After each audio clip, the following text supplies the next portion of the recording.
देश प्रदेश में सबसे पहले बात छत्तीसगढ़ में हुई नक्सलियों के साथ हुई मुठभेड़ की। इसमें हमने अपने 22 वीर जवानों को खो दिया है। एक कोबरा कमांडर अब भी लापता है। नक्सलियों का दावा है कि वो उनके कब्जे में है, लेकिन अब कुछ दिन बीतने के बाद उस दिन की कई कहानियां सामने आ रही हैं कि हमारे वीर जवानों ने 3 तरफ से घिरने के बाद कैसे बहादुरी से न केवल नक्सलियों का सामना किया बल्कि अपने साथियों की जान भी बचाई। हमले के वक्त सीआरपीएफ 210 कोबरा बटालियन के जवान बलराज सिंह ने अपनी पगड़ी उतारकर घायल जवान के घाव पर बांधी। साथी जवान की जान बचाने को सबसे बड़ा धर्म मानने की इन जवानों ने उस दिन एक मिसाल पेश की। मुठभेड़ में घायल सब इंस्पेक्टर अभिषेक पांडे सुना रहे हैं आप बीती। उनसे बात की हमारे संवाददाता सुमेश पटेल ने। छत्तीसगढ़ की बीजापुर हमले में 22 जवान शहीद हो गए और जो घायल जवान थे उन्हें इलाज के लिए रायपुर के निजी अस्पताल लाया गया है। यहाँ भी एक जवान जिनका इलाज कर उनसे बातचीत करेंगे। सर, किस तरह की स्थिति थी जब यहाँ फायरिंग हो रही थी? आपके जो साथी थे, आपके उन्होंने पगड़ी उतार कर जान भी बचाई, क्या हुआ था उस समय? उस वक्त हम लोग एक पहाड़ी के ऊपर रुके हुए थे।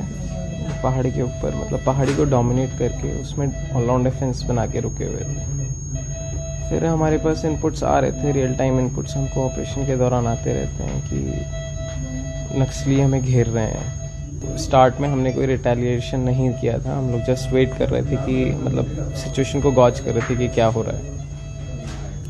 फिर उनकी तरफ से फायर आना शुरू हुआ। फायर क्योंकि वहाँ पे ज़्यादा जंगल की वजह से विजिबिलिटी नहीं होती, तो उन लोगों ने ग्रेनेड मारना शुरू किया। तो उन्होंने काफ़ी सारे मतलब 100-150 से ज़्यादा की संख्या में मतलब हम लोगों के ऊपर राइफल ग्रेनेड्स मतलब मारना शुरू किया। हम लोग पेड़ों का आड़ ले लेके थोड़ा उसको डॉज करने की कोशिश की। हम लोग उनकी पोजीशन देख करके हम लोगों ने भी रिटेलिएशन किया, जिससे कि उनका मतलब ग्रेनेड आना कम हो, थोड़ा हम लोग डायरेक्शन ले पाएँ कि हम कहाँ से निकल सकते हैं फिर उस एरिया से। तो उसी बीच एक ग्रेनेड था, वो मेरे पैर से 2 फुट दूर आकर के गिरा और वो मतलब इससे पहले कि हम रिएक्ट कर पाए वो फट गया और उसका मतलब स्प्लिंटर जो होता है मेरे पैर के आर पार हो गया था और तकरीबन 1 उंगली का छेद हो चुका था। जब मैंने फर्स्ट टाइम देखा उस चीज़ को, मैंने अपने हाथ से उसको तुरंत पकड़ लिया। मेरे जो साथी थे वहाँ पे मतलब हम चलते हैं तो हमारे स्काउट्स होते हैं, नाम नहीं मैं भी ले सकता हूँ किसी का भी। तो फिर उनको मैंने बताया कि ये हुआ है और फिर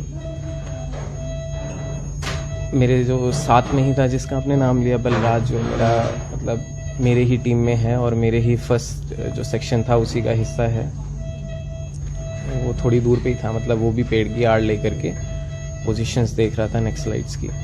और जब मैंने शाउट किया तो वो सबसे पहला था, फर्स्ट रिस्पॉन्डर वही था। और उसने अपना, हम लोग जब जंगल में चलते हैं तो पटका एक लेकर के चलते हैं अपने गले में।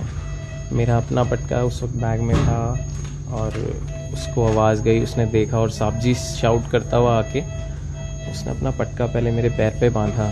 फिर हम लोगों ने अपने फील्ड सर्जिकल यूनिट का एक कमांडोज होते हैं, उसको शाउट करके बुला करके फिर उसके ऊपर जो एक प्राइमरी ड्रेसिंग टाइप की होती है, मेरे पैंट खुद इलास्टिक की थी और शूज़ थे, उसकी वजह से क्या हुआ कि उसको बांधना आसान रहा, उसको फटाफट बांध दिया गया। नहीं तो उसे ब्लीडिंग इतनी ज़्यादा हो जाती है कि विदिन हाफ एन आवर आदमी कोलैप्स कर सकता है। और उसके बाद फिर हम लोगों ने वहाँ पे देखा कि हम लोग वॉच बनाए हुए थे कि कौन सी साइड से नक्सलाइट्स को हम लोग पियर्स कर सकते हैं, उस एरिया को पियर्स कर सकते हैं। वो भी बहुत आसान नहीं था। फिर एक डायरेक्शन से हम लोगों ने नीचे उतरने का मतलब फायर करके उनके फायर को ऑपोजिट जो नक्सलाइट्स का फायर आ रहा था उसको सप्रेस करके हम लोग उस डायरेक्शन से नीचे की तरफ उतरे हैं। तो जितना ज़्यादा हो सका हम लोगों ने किया और मोड्स हम थोड़े हमको उसमें मतलब लॉसेस हुए हैं, ऑफ कोर्स काफ़ी लॉसेस हुए हैं, बट जो बॉयज़ थे ग्राउंड